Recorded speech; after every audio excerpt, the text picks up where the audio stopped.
It's day number 79 of the $1,000 account challenge, and I've got a red day. Down $326 in the account, or 2.22% of the total portfolio balance. What happened? I took 2 trades today. Both of them wound up being losing trades. One of them is a very cut and dry type of trade. The other one took a lot more thought and management and did work eventually, but I didn't hold through to see it work.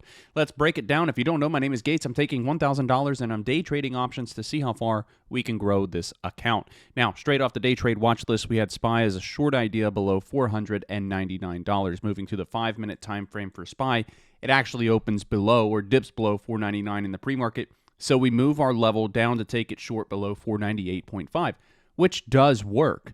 But my entry here was a little bit too late. So here's what we get. An opening pullback to 498.5. We're not taking the entry during this time. Way too much consolidation and chop at that level. Doesn't break down. It does not give us confirmation. Rallies up to the high of day, rejects the high of day, and falls back to 498.5. So there's a couple of ways here that we could have actually traded this. Number one, we get the breakdown here. We could have taken it short on the retest on one of those 2 candles for the move lower, or could have taken it short on the retest here for this move lower into the low of day. Either one of those entries would have paid. I did not take either one of those because I was in another trade on Tesla at the time, so I wind up missing both of these entries. So when I close out the Tesla trade and finally do get over into SPY, I take my entry on the rally up retest of 498.5 here, looking for yet again another rejection, and we don't get it. Stock breaks over 498.5, and I wound up cutting the trade the moment that it breaks over, and I took about a 13% loss on this trade. No harm, no foul. It was the right choice to take the loss there, because if I did not, look at what this does. Rallies up into the high of day, and I would have been kicking myself in the face for letting this run against me for so long. Now, the Tesla trade. This one's a bit different, and I need you to stay with me here. It was a long idea above $164. Now, we know Tesla on the daily time frame has ran up because of earnings, right? And yesterday had a break above 164, run all the way to 168. So we're looking to take Tesla long again today above 164, that being the pre-market highs as well as our resistance area from yesterday and from the gap up from earnings. It just made so much sense that that was a level. We get an opening rally to $164. I'm going to move this to the 1-minute time frame so you can see this a little better. Opening rally all the way from the low of day, from the opening price to the top trigger level. Now, normally, I would say we do not want to chase this move, right? It's already so extended. We do not want to get an entry up here. But because the stock basically went from red to green, breaking over the previous day's closing price, and it's had so much momentum in it recently just because of earnings, I thought maybe there's a chance that Tesla doesn't give us a pullback and just keeps running, right? Maybe this thing just keeps on going. So in an effort to capitalize on that type of scenario, I made the decision to scale into this trade. Now, I take my first entry here on this dip, and I add to the position as this dips a little lower. Now, my stop loss this entire time was a break below the previous day's closing price, which we're just going to draw a trend line right here at $162. And you can see what happens. I'm up on the trade about 10% here. I'm not taking the profits, right? I'm looking for that high of day move. I'm looking for this to break out and give us a run. Doesn't happen. Rejects and puts in a lower low. Then you get a series of lower highs where this is your high, this is your lower high, this is your lower high, this is your lower high, this is your lower high, and lower lows all the way down, right?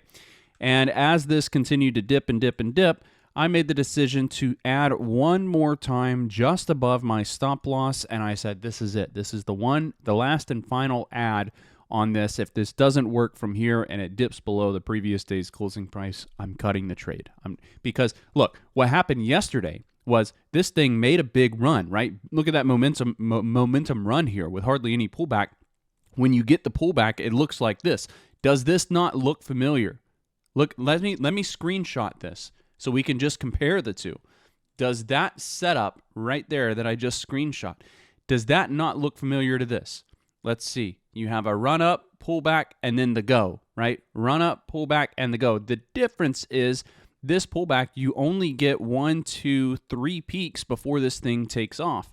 Over here, how many peaks do we have? 1, 2, 3, 4, 5, 6 peaks before it takes off, so double the amount. So it just, after 3 peaks, 4 peaks down, I'm like, this thing is either going to go or it's not. And my concern was maybe we're on the backside of this trend. Maybe now, just like yesterday, after the stock has made its move, maybe now it's just going to lower high, lower low, all the way down, right? And I did not want to get caught up in that type of scenario. So I made the decision then, when this thing dipped and broke the previous day's closing price, I made the decision to follow my plan, which is to cut the trade when it breaks the PDC. And so I do. I close it out right here. Now, I took about a 45% loss on this, but this, from a monetary standpoint, was only about a $250 loss for me.